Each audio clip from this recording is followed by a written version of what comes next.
এখন রাত বাজে 12টা। আমার ঝাল ঝাল কিছু খেতে ইচ্ছে করছে, তো খিদেও লেগেছে। কি খাবো ভাবতে ভাবতে মনে হলো ফ্রিজে কিছু মুরগির পাখনা আছে, ওইগুলো দিয়ে কিছু করা যাক। তারপর আমি এগুলো ভালোভাবে ধুয়ে নিলাম। ধুয়ে নেওয়ার পর এখানে আমি কর্নফ্লাওয়ার, লবণ, হলুদ আর গোলমরিচের গুঁড়ো দিয়ে দিলাম। এর সাথে একটু লেবু চিপ দিয়ে নিয়ে নিলাম। এখন আমি এগুলো ভালোভাবে মাখিয়ে নেব ভাজা করার জন্য। মাখিয়ে নেওয়ার পর এখন আমি একটা ফ্রাই প্যানে তেল দিয়ে দিলাম ভাজার জন্য। তারপর তেলটা যখন গরম হয়ে এলো, আমি এর মধ্যে সবগুলো পাখনা দিয়ে দিলাম। পাখনাগুলো আমি এখন ভালোভাবে উল্টিয়ে পাল্টিয়ে ভেজে নেব। পাখনাগুলো ভাজা হয়ে গেছে, এখন আমি নামিয়ে ফেলবো। এটা আমি কি রান্না করছি নিজেও জানি না, তবে আমার ঝাল ঝাল কিছু খেতে ইচ্ছে করছে, তাই আমি এই রেসিপিটি বানাচ্ছি। তারপরে এই একই তেলের মধ্যে আমি পেঁয়াজ কুচি দিয়ে দিলাম, সাথে কয়েকটা শুকনো মরিচও কুচি করে দিয়ে দিলাম।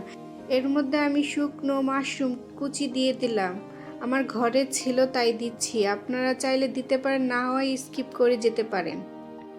তারপর ভালোভাবে আমি নেড়ে চেড়ে এর মধ্যে কিছু রসুনের কোয়া দিয়ে দিলাম, সাথে 2 টুকরো আদাও দিয়ে দিলাম। এখন আমি এগুলো ভালোভাবে নেড়ে চেড়ে একসাথে করে নিব। কষানোর জন্য সাথে একটু পানিও দিয়ে দিলাম। তারপর এখানে এক এক করে সব বাকি মশলাও দিয়ে দিব। প্রথমে আমি লবণ দিয়ে দিলাম, হলুদের গুঁড়ো দিয়ে দিলাম, মরিচের গুঁড়ো দিয়ে দিলাম, ধনিয়ার গুঁড়া দিয়ে দিলাম, একটু জিরের গুঁড়ো দিয়ে দিলাম, আরও দিয়ে দিলাম টমেটো সস আর সয়া সস। দেওয়ার পরে এখন আমি ভালোভাবে এগুলা নেড়ে কষিয়ে নিব।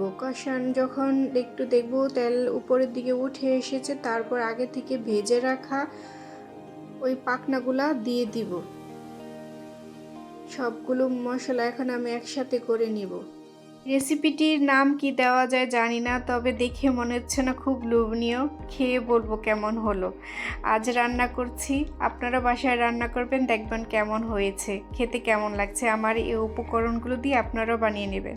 এই ঝাল ঝাল মুরগির পাখনা খাওয়ার জন্য আমি এখানে কিছু লুচি বানিয়ে নিচ্ছি।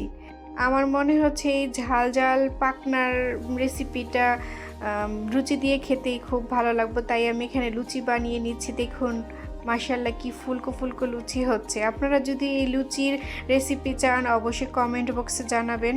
আমার লুচিগুলো মোটামুটি ভালোই হয়। যদি আমার এই ফুলকো ফুলকো লুচির রেসিপি চান অবশ্যই কমেন্ট বক্সে জানাবেন, পরবর্তীতে আমি এই রেসিপিটা নিয়ে আসব। তারপর আমি এক এক করে আমার সবগুলো ফুলকো ফুলকো লুচি ভেজে নিলাম। এখন খাওয়ার পালা। আপনারা আমার এই ভিডিওটি কেমন লাগলো অবশ্যই কমেন্ট বক্সে জানাবেন। আর আমার ভিডিওটি দেখার জন্য আপনাদেরকে অসংখ্য ধন্যবাদ।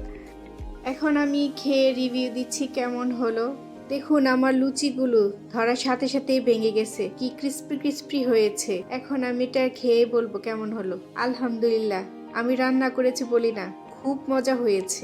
আমরা কত কত টাকা খরচ করে রেস্টুরেন্টে খেতে যাই, অথচ এই কিছু অল্প উপকরণ দিয়ে আমরা বাসায় মজাদার রেসিপি তৈরি করতে পারি। সবাই ভালো থাকবেন। আল্লাহ হাফেজ। আসসালামু আলাইকুম।